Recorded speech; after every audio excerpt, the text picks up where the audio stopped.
Qarindoshlar yo'qlashmasa yod bo'lib ketar. Do'st yorlar yo'qlashmasa oqibat ketar.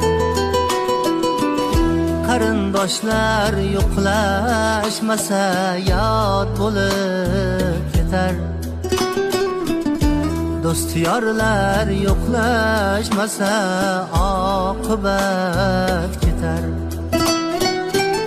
Bu dunyoda qaysi inson yagona o'tar? Yo'qlashaylik.